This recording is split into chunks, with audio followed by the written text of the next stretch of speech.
기도하겠습니다. 하나님, 오늘도 주의를 지킬 수 있도록 인도해 주셔서 감사합니다. 당신의 말씀이 우리 안에 들려지게 하시고 반드시 깨닫고 하나님의 말씀대로 살아가는 저희들 되게 하여 주시옵소서. 예수님의 이름으로 기도드렸습니다. 아멘. 과거에는 이 종교 개혁을 주도했던 책인 로마서나 그리고 갈라디아서 같은 책이 대세를 이룬 적이 있었습니다. 그래서 신학교에서도 로마서 강해가 가장 인기 있는 과목이었고 또 필수적으로 들어야 한다라는 그런 얘기들이 옛날에는 많았습니다. 그런데 최근에는 히브리서에 대한 관심이 매우 높아졌습니다. 난해하고 또 불명확한 부분이 많이 있어서 논외로 자주 다루어지던 히브리서가 이제는 좀 관심이 많이 대두된 것 같아요.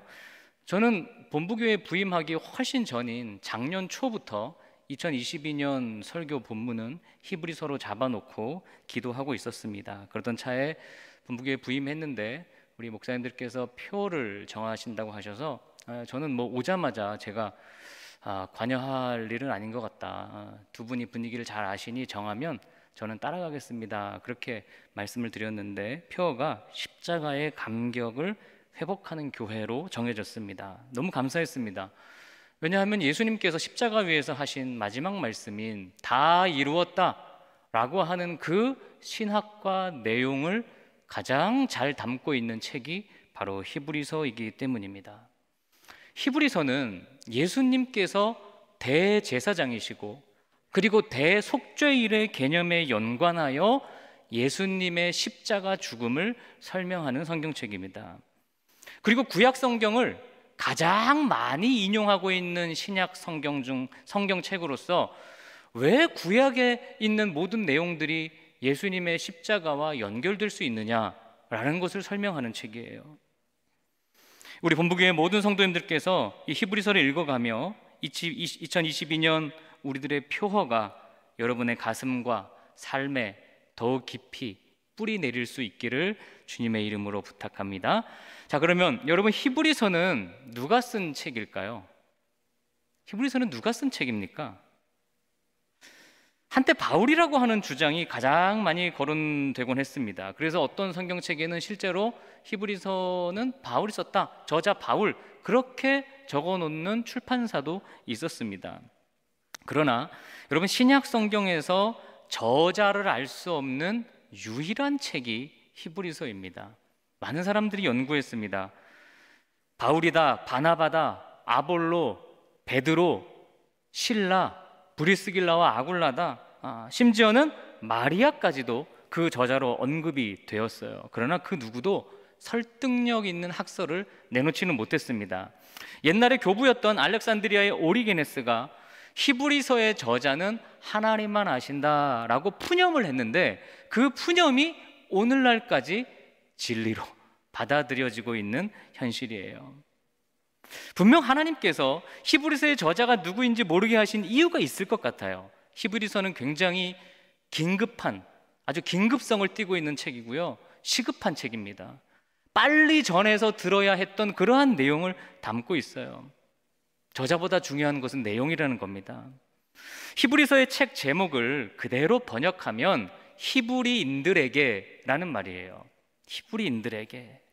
내용을 읽어보면 기독교로 개종한 히브리인들에게 쓴 책이라는 것을 알 수 있습니다. 왜 그 히브리서가 그들에게 전해져야 했느냐? 우리가 그것을 이해할 때 오늘날 우리가 히브리서를 읽는 이유가 더욱 명확해집니다. 여러분, 개종을 한다는 거, 이것은 종교적인 사회에서는 상당히 큰 갈등을 야기합니다. 또 어떤 종교가 주류인 그러한 사회에서 다른 종교로 개종한다는 것은 박해를 감수해야 됩니다. 핍박을 감수해야 됩니다. 쉽지 않은 일이죠. 동족 히브리인들이 이 개종한 히브리인들을 미워하는 거예요. 박해하는 겁니다. 그러니까 문제가 발생하기 시작했어요. 아니, 우리가 예수를 주로 고백하면 모든 문제가 다 해결된다고 했는데 왜 우리가 예수를 믿기로 작정하고 개종했는데 점점 더 현실은 어려워지느냐? 현실이 변하지 않는 거예요. 여러분, 예수 믿으면 모든 문제가 다 사라질 줄 알았습니다. 결연한 각오로 개종했음에도 불구하고 아니, 자기들이 옳다고 하는 증거가 안 나타나는 것입니다. 얼마나 힘들겠어요. 여러분, 교회 다니면 진급도 좀 잘 되고, 교회 다니면 하는 일도 좀 잘 풀리고 그래야 되는 거 아닙니까? 근데 그렇지 않습니다.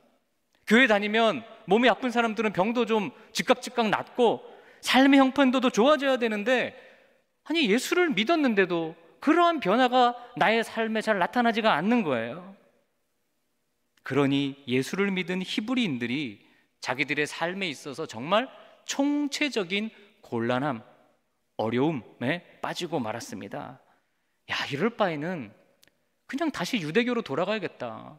주류인 유대교로 가서 내가 좀 떵떵거리며 살아야지, 왜 개종해서 이 고생을 하고 있느냐, 또 언제 이 핍박 가운데 순교당할지도 모르는데 내가 계속 여기 있어야 될까? 코로나로 예배도 어렵고 여러분, 사회의 질타도 많은데 굳이 더 열심을 내야 할 이유가 있습니까? 이렇게 우리 예배 드리다가 혹여나 여기서 코로나 확진자들이 확 나온다고 해보십시오. 얼마나 세상이 우리 교회를 질타할까요? 그런 위험을 감수하고서라도 예배 드려야 할 이유가 있습니까? 왜 그래야 합니까? 이런 물음들에 그럼에도 예수를 믿어야 하고 예수님의 십자가가 답이다 라고 말씀하는 책이 히브리서예요. 어떠한 경우에도 너희들 다시 유대교로 돌아가면 안 돼. 하나님이 그것을 강조하십니다.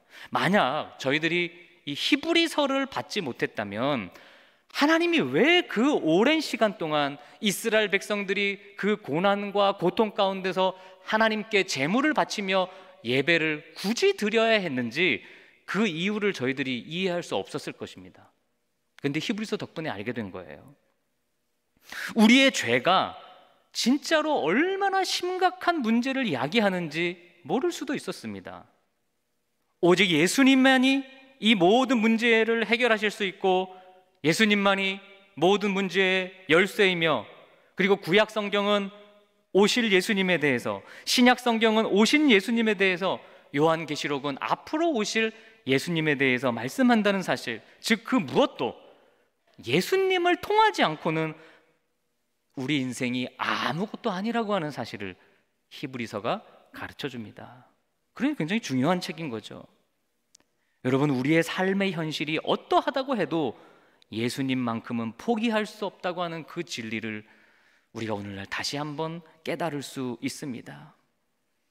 여러분, 내가 구원받았다고 하는 거, 또 예수님의 십자가를 나태하게 여기지 마시고, 그리고 등한히 여기지 말고, 얼마나 내가 죄 가운데 영적으로 침체되어 하루하루를 살아가는지, 그리고 그런 삶 가운데서 십자가를 통해 감격을 회복하라고 하는지 이 히브리서의 말씀을 통해 깨닫고 다시 살아가는 저와 여러분 될 수 있기를 주님의 이름으로 축원합니다. 자, 그러면 이제 1절 말씀부터 한번 읽어보겠습니다. 우리 1절을 다 같이 읽습니다. 시작. 옛적에 선지자들을 통하여 여러 부분과 여러 모양으로 우리 조상들에게 말씀하신 하나님이. 하나님에 대한 많은 정의가 있습니다. 그런데 우리가 이해할 수 있는 하나님에 대한 정의 중에 가장 중요한 거, 그것은 하나님이 말씀하시는 하나님이라는 거예요. 죄로 인해 하나님과 단절되어 살아갈 수밖에 없는 우리들을 그냥 내버려 두지 않으시고 하나님은 우리들에게 말씀하기 시작하셨어요. 우리를 얼마나 사랑하시는지, 내가 너를 왜 구원해야만 했는지, 내가 너에게 왜 복을 주어야만 했는지 말을 좀 쉽게 표현하면 우리에게 말을 걸어오기 시작하신 거예요. 만약 하나님이 우리에게 말을 걸지 않으셨다면 우리는 하나님을 알 방법이 없습니다. 죄를 인지할 수단도 없고, 그리고 내 인생의 의미를 찾을 수 있는 여건도 허락받지 못했을 것입니다. 하나님은 저희들에게 말씀하시는 것으로서 우리와 교제하고 싶어 하세요. 내밀히 교제하고 싶어 하시는 거예요. 우리가 알 수 있는 가능한, 오늘 본문 보니까 많은 부분과 많은 모양으로 말씀해 오셨대요. 역사 동안에 모세부터 말라기까지 1000년 동안 선지자들을 통해 우리에게 수없이 말씀하셨습니다. 그것이 구약 성경에 다 기록이 되어 있습니다. 또 왕들과 어떤 지도자들을 통해서 우리에게 말씀하셨고요, 포로기에서 돌아온 이스라엘 백성들에게 말씀하셨습니다. 그리고 하나님은 지금도 이 예배 시간을 통해 우리들에게 말씀하고 계십니다. 그러므로 참된 하나님은 말씀하시는 분이고 우리와 소통하시고 당신의 뜻을 우리에게 알려주고 우리로 이해시키려고 하시는 분이에요. 누가 하나님의 자녀냐라고 묻는다면 언제나 하나님의 말씀을 들을 준비를 하는 사람이다. 저는 이렇게 오늘 표현해보고 싶어요.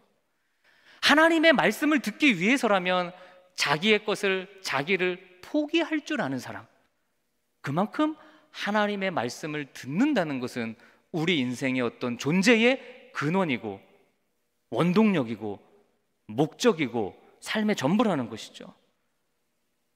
요한복음 5장 25절에 이런 말씀이 언급됩니다. 진실로 진실로 너희에게 이르노니 죽은 자들이 하나님의 아들의 음성을 들을 때가 오나니 곧 이때라. 듣는 자는 살아나리라. 그러니까 하나님의 말씀은 죽은 사람도 살리는 그런 말씀이다. 하나님은 역사를 통해 많은 방법으로 말씀해 오셨습니다. 그러나 문제는 그 어떤 모양과 어떤 부분도 모든 하나님의 말씀을 완벽하게 다 담아내지는 못했다는 거예요. 구약에 있는 말씀이 완벽한 하나님의 말씀은 맞습니다. 그런데 그 선지자들의 입을 통해 한 말들이 하나님의 모든 말씀을 완벽히 다 전하지는 않았어요. 그럴 수 없었어요. 인간의 입술의 한계 때문에. 선지자가 아무리 훌륭해도 하나님을 완벽히 전할 수 없거든요. 그래서 우리 하나님께서 최종적인 방법을 택하셨습니다. 그게 2절 말씀에 등장합니다. 우리 같이 2절을 함께 읽어봅니다. 시작. 이 모든 날 마지막에는 아들을 통하여 우리에게 말씀하셨으니 이 아들을 만유의 상속자로 세우시고 또 그로 말미암아 모든 세계를 지으셨느니라. 아멘. 히브리서의 총 주제와 같은 말씀입니다. 아들을 통하여 이제 우리에게 말씀하셨다는 거예요. 그렇기에 여러분, 구약의 수많은 선지자들이 전한 말씀도 결국 하나님의 아들 예수 그리스도를 통해 조명되어야 하는 이유를 히브리서가 저희들에게 가르쳐 주는 거죠. 마지막 날, 즉 구원의 약속이 이루어지는 시대, 고린도전서 10장의 표현으로는 말세를 만난 바로 지금 이때 하나님은 오직 예수 그리스도를 통하여 완벽히 말씀하고 계신다는 사실. 그러니까 예수님을 통해 하신 말씀은 여러 모양이나 여러 부분이 아니라 뭡니까? 단일하고 완전히 완벽한 결정적인 말씀이라는 거예요. 예수 그리스도를 통해 하나님은 당신의 최종적인 말씀을 사람들에게 전하셨어요. 그래서 우리는 예수님보다 더 이상의 말씀을 기대해서는 안 되는 것입니다. 왜? 하나님이 예수님을 최종적인 말씀으로 우리에게 주셨기 때문입니다. 상속자로 세우셨대요. 이 세상의 모든 것을, 미래를 보증한다는 얘기입니다. 세계를 지으셨대요. 처음부터 지금까지의 모든 우리 인생을 보증한다는 얘기입니다. 그야말로 완벽한 하나님의 말씀, 예수 그리스도. 수많은 선지자와 왕들과 믿음의 백성들을 통해 하신 그 언어들은 우리 인간의 언어가 한계를 가지고 있기 때문에 늘 이스라엘 백성들이나 저희들이 때로는 하나님의 말씀을 들어도 무감각하고 잊어버리고 교회 문을 나서는 순간 그냥 까막눈이 되는 그런 말씀인데, 예수 그리스도의 십자가 앞에서는 결코 하나님의 말씀을 무감각하게 여길 수도 없고 농담처럼 여길 수도 없고 정말로 완벽 자체인 그런 말씀 앞에 우리의 삶은 다 내려놓을 수밖에 없다는 거예요. 그래서 여러분, 신앙생활은 내가 뭐를 열심히 하는 게 아닙니다. 절대로 그거 아닙니다. 내가 뭔가를 더 해보려고 하는 게 아닙니다. 예수님이 하나님의 모든 말씀에 완벽성을 가지신 분이다 라는 것을 믿고 그 예수님을 그저 바라보는 일이에요. 많은 성도님들이 예수 믿으면 뭐가 좋지? 도대체 뭐가 좋아지는 거지? 우리 삶이 뭐가 바뀌는 거지? 라고 말들 합니다. 바로 히브리서를 받은 히브리인들의 고민과 같은 고민이에요. 그러나 대답은 뭐냐? 뭐가 세상적으로 좋아지는 게 아니라는 겁니다.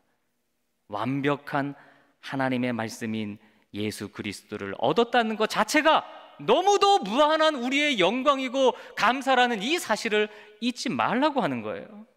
예수 믿으며 하루하루 인생의 문제를 넘어간다고 해서 모든 문제가 해결되는 게 아니에요. 우리는 죽을 때까지 문제를 만납니다. 그리고 마지막 문제인 죽음을 만나게 됩니다. 그래서 신앙의 초점은 예수님을 통해 문제를 해결하는 게 아닙니다. 하나님의 말씀을 완벽히 담으신 그 예수 그리스도를 인정하고 그분을 주로 고백하는 이 자녀의 한없는 명예, 우리가 그분을, 완벽하신 말씀인 그분을 내 주님이라고 고백할 수 있는 그 명예, 그 감사, 이게 우리 신앙의 가장 근본인 것입니다. 늘 나는 뭔가 부족하다고 생각하는 그런 비교, 세상 살아가면서 왜 다른 사람보다 더 가지지 못했을까 하는 불만, 세상과 사람들에게서 때로는 교회 다니면서 받은 상처, 여러분 그것을 넘어서서 완벽한 말씀인 예수님이 내 주인이라고 하는 그 엄청난 은혜를 우리 마음에 잊지 않는, 여러분 그것이 바로 오늘 우리가 예배를 통해 느껴야 하는 첫 번째 사실인 것입니다. 이것이 없으면 우리 인생은 끝까지 안타까운 신앙생활만 하는 거예요. 왜냐하면 세상은요, 끝까지 예수 믿는 자가 안 되는 것을 기뻐합니다. 여러분 명심하세요. 세상은 결국 예수님을 십자가에 못 박았어요. 세상이 예수님을 떠받들 거란 착각을 버리십시오. 세상이 교회 다니는 성도들을 높여줄 거란 기대를 버리십시오. 우리가 아무리 바보처럼 성자처럼 희생하고 섬겨주고 굴복해도 세상은 예수를 못 박습니다. 그게 세상의 특성이에요. 사단의 특징입니다. 그리고 죄는 원래 그렇습니다. 그래서 예수 믿는 기쁨은 세상에서 인정받거나 그렇게 되는 게 아닙니다. 예수님을 통해 심각한 죄의 문제가 해결되고 예수님이 온전한 하나님의 말씀을 전한다고 하는 그 사실을 믿는 우리의 신분 자체에 있는 거예요. 할렐루야. 여러분 이것을 이해하셔야 됩니다. 그런 자들에게는 세상에서의 삶은 그저 은혜이고 축복이고 그리고 덤입니다. 우리의 죄가 그렇게 간단한 것이었다면 굳이 하나님이 이 땅에 오실 필요가 없었습니다. 여러분 나라 간에도 나라에 사활이 걸린 문제에 있어서는 대통령이 직접 가야 합니다. 중요하니까요. 마찬가지로 우리의 이 죄라고 하는 것이 너무도 심각하고 중요한 문제였기 때문에 하나님이 직접 이 땅에 오신 거예요. 직접 와야지만 해결이 되는 문제였던 것입니다. 말씀 자체인 예수님으로 오신 거예요. 우리를 너무 사랑하셔서 그냥 죽게 내버려 두실 수가 없어서 말이죠. 그 예수님에게 모든 것을 다 짊어지게 하셨습니다. 3절입니다. 다 같이 읽습니다. 3절 말씀을 읽겠습니다. 시작. 이는 하나님의 영광의 광채시요 그 본체의 형상이시라. 그의 능력의 말씀으로 만물을 붙드시며 죄를 정결하게 하는 일을 하시고 높은 곳에 계신 지극히 크신 이의 우편에 앉으셨느니라. 아멘. 구약 성경을 창세기부터 읽어보면 하나님의 영광이 임했다라는 내용이 군데군데 등장합니다. 모세가 십계명을 받을 때 하나님의 영광이 임했고요. 그리고 솔로몬이 성전을 봉헌할 때 하나님의 영광이 임했다 그랬습니다. 그런데 이제 그 이후에 신약이 오면 예수님 자체가 하나님의 영광이다. 예수님이 영광의 광채다. 영광의 광채라는 말은 정말 최고로 빛나는 그런 어떤 모습을 묘사하는 거예요. 하나님의 영광을 나타내시기에 조금도 부족함 없는 분, 더 나아가서 예수님은 본체의 형상이시래요. 참 좀 말을 어렵게 해놔서 이해하기가 쉽진 않지만 하나님을 볼 수 없죠. 그런데 예수님께서 하나님이 누구이신지 그 형상을 우리에게 보여주신다는 거예요. 본체, 하나님의 형상이 바로 예수님이다. 그래서 예수님을 보면 하나님을 알 수 있습니다. 예수님을 본 자는 곧 나를 본 자는 아버지를 본 자다라고 말씀하셨어요. 그렇게 완벽하게 하나님의 말씀인 예수님이 무슨 일을 하시느냐? 만물을 붙드시고 죄를 정결하게 하시고 지극히 높은 곳에 계신 이의 우편에 앉으셨다. 세 가지 일을 얘기하고 있어요. 예수님이 하신 일. 첫 번째는 능력의 말씀으로 만물을 붙들고 계시는 일을 하신대요. 여러분, 이 세상의 만물들이 다 자기들의 순리대로 그냥 이렇게 흘러가는 것 같아도 하나님의 말씀 없이는 그 어느 것 하나도 제대로 설 수 없습니다. 심지어 참새 한 마리도 뭐가 없이는 떨어지지 않죠? 하나님의 말씀 없이는. 하물며 우리 사람의 생명이, 우리 사람의 인생이 어떻게 하나님의 말씀 없이 떨어지고 설 수 있냔 말입니다. 다 하나님이 붙들고 있는 것입니다. 우리들은 이 세상에서 참 무너지기 쉽죠. 그러나 하나님의 말씀이 우리를 붙들어주고 계시기 때문에 우리가 오늘 서 있는 거예요. 코로나 같은 바이러스를 만약 하나님이 붙들지 않는다면 아마 지금보다 훨씬 더 큰, 정말 이 세계가 멸망할 수도 있는 그런 상황이 될 수도 있을 것 같아요. 여러분의 가정과 우리 교회와 여러분 우리의 부대들도 결국 하나님이 붙들고 계신다고 하는 사실을 믿으십니까? 정말 그냥 순리대로 되는 거예요? 내 뜻대로 되는 겁니까? 아닙니다. 하나님이 붙들고 있는 것입니다. 그리고 또 하나, 예수님의 가장 핵심 사역은 죄를 정결하게 하시는 일이었어요. 우리 사람들의 기대와는 반대입니다. 아니, 그깟 죄를 정결하게 하는 게 뭐 그리 중요하다고 그것을 위해 죽기까지 하시나요? 그 고통을 왜 당하시나요? 차라리 우리 사는 형편이나 좀 나아지게 해주지 라고 우리도 충분히 생각할 수 있겠죠. 그런데 하나님은 왜 예수님을 보내셔서 이 일을 가장 중요하게 실행하셨을까? 바로 우리 사람이 망하는 요인이 죄 때문이기 때문입니다. 우리 인생이 죽을 수밖에 없는 이유가 죄이기 때문입니다. 우리가 육신을 입고 사는 인생의 모든 모순과 불행을 십자가에서 예수님이 다 짊어지셨어요. 여러분, 나이가 들면서 우리 이렇게 군에서 근무하다 보니까 오랫동안 떨어졌다 만나면 반갑기도 하지만 마음 한 구석에는요, 좀 나이가 드셔서 약간 슬픈 마음도 있어요. 오랜만에 이렇게 한 십수년 만에 만나면. 여러분, 우리가 육신을 입고 있다는 것이 왜 슬프냐? 썩는다는 점이에요. 그렇게 아름다웠던 피부도 쭈그레지고 점도 생기고 그리고 얼굴빛도 점점 흑빛으로 변해갑니다. 왜 그런 거예요? 흙으로 돌아갈 준비하는 거예요. 나이가 들면 흑빛으로 되는 거예요. 우리 이제 흙으로 돌아갈 준비를 하기 때문에 그런 겁니다. 예수님께서 바로 이렇게 썩어가는 우리의 인생을 영광스러운 인생으로 바꿔주신 거예요.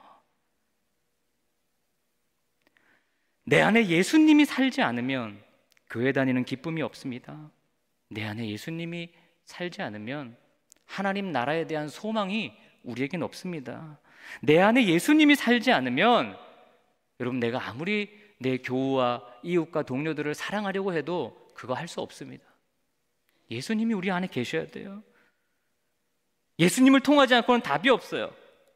우리 인생의 가장 큰 보람은 예수 믿어서 우리의 삶의 형편이 나아지는 게 아니라 하나님 말씀 자체인 예수님과 더 가까워졌다고 하는 사실에 있습니다. 믿으면 믿을수록 십자가의 감격이 더욱 뜨거워지는 그 사실에 있습니다. 믿으면 믿을수록 이 인생을 내 힘으로는 못 살아서 예수님을 의지하는 우리의 믿음에 있습니다. 이게 보람이고 이게 은혜고 이게 영광이에요. 예수님과 가까워지는 일보다 소중한 것은 그 무엇도 없는 거예요. 여러분, 왜 매일 기도해도 모든 간구가 즉각적으로 이루어지지 않을까요? 그냥 기도하는 거 하나님이 좀 다 들어주시면 좋겠는데 왜 그런 것들이 바로바로 다 응답되는 것이 아닐까요? 하나님은 그런 생각을 하시는 거예요. 우리가 기대해야 할 것은 그 기도의 내용보다는 예수님과 멀어지지 않는 일입니다. 저는 분명히 생각합니다. 제가 하는 기도가 이루어졌다? 저는 기도를 좀 더 적게 할 것입니다. 사람이라 그렇게 돼요. 사탄이 가장 견디지 못하는 거 뭔 줄 아세요? 예수님과 여러분이 친밀해지는 거예요. 예수님과 여러분이 가까워지는 것을 사단은 가장 싫어합니다. 어떻게 해서라도 그걸 막으려고 할 겁니다. 신앙은 내가 예수님과 얼마나 계속 가깝고 또 가까워지고 있느냐, 이것으로 판단할 수 있는 거죠. 내가 뭐를 잘하고 잘되고 무언가를 얻었고 가졌다, 이런 걸로 판단하는 것이 아닙니다. 오늘 하나님의 말씀을 통해 여러분 예수님과 조금이라도 더 가까워지셨다면 그것으로 무한히 기뻐하시고 오늘 무한히 감사하는 시간 되시기를 축복합니다. 믿음은 바라는 것들의 실상이고 보이지 않는 것들의 증거라고 히브리서가 말하지 않습니까? 우리의 믿음은 예수님과 매일매일 가까워지는 일에 모든 것을 거는 것입니다. 마지막 4절을 읽어볼까요? 시작. 그가 천사보다 훨씬 뛰어남은 그들보다 더욱 아름다운 이름을 기업으로 얻으시미니. 아멘. 이 말씀은 이제 5절부터의 말씀과 앞뒤로 연결되는 말씀입니다. 지금 천사들보다 위대하다, 이것만 설명해도 1시간이 넘기 때문에 이 부분은 다음 제가 설교할 때 여러분에게 알려드리도록 하겠습니다. 자, 여러분, 말씀을 정리합니다. 예수님은 하나님의 말씀 자체라는 점에서 온전한 선지자 중에 선지자입니다. 그리고 예수님은 우리의 죄를 정결하게 하러 오셨다는 의미에서 제사장 중에 제사장, 바로 대제사장이십니다. 그리고 하나님 우편에서 지금 우리들의 삶을 다스린다는 점에서 온전한 왕이시자 온전한 주인이 되십니다. 이렇게 모든 면에서 완벽한 하나님의 말씀인 예수 그리스도가 저와 여러분의 신앙의 전부여야 합니다. 예수님을 통하지 않고는 그 무엇도 가능한 것이 없습니다. 여러분, 한 주도 어디에 계시든 무엇을 하든 예수님을 깊이 묵상하시고 생각하시고 그리고 예수님과 더욱 가까워지는 한 주간 되시기를 주님의 이름으로 축원합니다.